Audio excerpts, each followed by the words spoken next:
Di Indonesia, minat terhadap investasi syariah terus meningkat. Tapi masih banyak tantangan yang membuat orang ragu untuk memulainya. Mulai dari adanya spekulasi bahwa investasi syariah butuh modal yang besar, atau pilihan instrumen yang dianggap sangat terbatas. Hingga kurangnya edukasi tentang bagaimana memulainya dengan aman dan sesuai dengan prinsip syariah.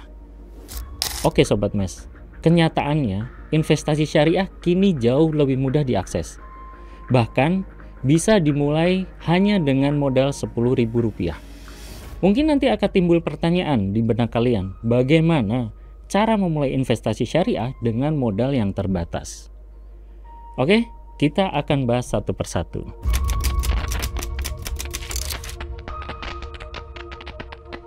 Investasi syariah itu adalah investasi yang dilakukan sesuai dengan prinsip-prinsip syariah dan ajaran Islam. Apa aja yang menjadi prinsip-prinsip tersebut? Yang pertama, bebas riba. Yang kedua, gharar. Dan yang terakhir adalah maisyir atau spekulasi. Prinsip-prinsip ini diatur semuanya dalam fatwa DSN MUI supaya investasi syariah teman-teman bisa menjadi berkah dan aman.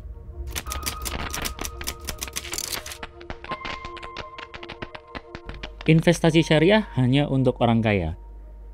Sobat Mes, tahu nggak sih sebenarnya ini tidak sesuai dengan realita. Banyak di antara kita yang investasi itu bisa mulai dari Rp10.000. Mungkin beberapa tahun yang dulu atau beberapa tahun ke belakang, investasi belum ada yang bisa dimulai dari 10.000. Jadi masih dianggap sebagai investasi hanya untuk orang kaya. Saat ini kita mau beli reksadana, misalkan ya, reksadana syariah, itu hanya modalnya mulai dari 10.000. Atau beli saham syariah yang bisa dengan modal hanya Rp5.000 saja. Nah, tapi ya harus dipilih-pilih ya produknya, apakah sesuai dengan profil resiko kita atau tidak.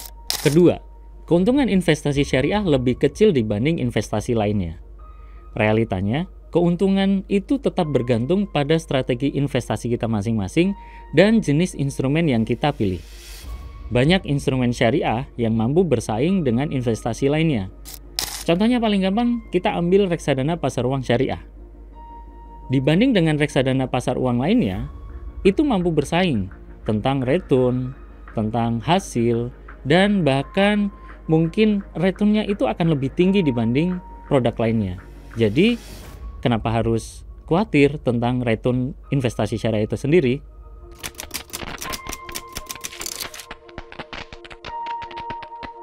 Tentukan tujuan investasi Sobat Mes dulu. Mau dana darurat, atau tabungan jangka panjang, untuk pendidikan, pensiun, atau mungkin ada rencana untuk menikah. Yang kedua, pelajari instrumen syariah. Apa aja sih investasi syariah itu? Ingat, nggak semua orang itu akan cocok dengan instrumen syariah. Kalian harus cari, mau ke reksadana syariah, saham syariah, emas, atau P2P syariah, atau produk investasi lainnya. Yang ketiga, pilih platform atau aplikasi yang terdaftar di OJK. Ini penting ya teman-teman ya. Yang keempat, mulai dengan dana kecil dan konsisten, atau biasa kita sebut dengan dollar cost averaging. Ya, bahasanya Gen Z itu nabung cicil bulanan lah gitu kan, jadi rutin. Yang terakhir, evaluasi dan tingkatkan investasi secara bertahap. Jadi jangan pernah FOMO ya, langsung punya uang 10 juta langsung buru-buru, padahal kita nggak tahu investasi apa yang ada di dalamnya. Jadi pelajari dulu, biar kita tahu investasi yang tepat untuk kita. Pastikan platform yang teman-teman investasi terdaftar di OJK. Ingat, ini sangat penting ya, jadi jangan kelewat. Kedua, waspada skema investasi yang menjanjikan keuntungan tidak masuk akal. Berapa sih yang normalnya? Nah, ini teman-teman harus cari tahu, supaya ketika dapat iming-iming investasi yang mungkin nggak masuk akal 10% per 3 hari, 10% per bulan, nah, udah harus curiga dulu. Hati-hati. Yang terakhir, jangan mudah tergiur dengan iming-iming cepat kaya. Ya bolehlah kalau misalkan tujuan kita buat kaya, tapi tetap harus masuk akal dan berkah. Itu ya. Jadi gimana Sobat Mes? Semua pilihan ada di tangan kamu.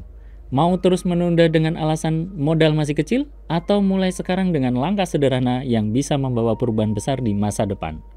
Ingat, investasi bukan soal seberapa besar kamu memulai, tapi seberapa konsisten kamu bertumbuh. Jadi, apakah kamu siap mengambil langkah pertama menuju financial freedom?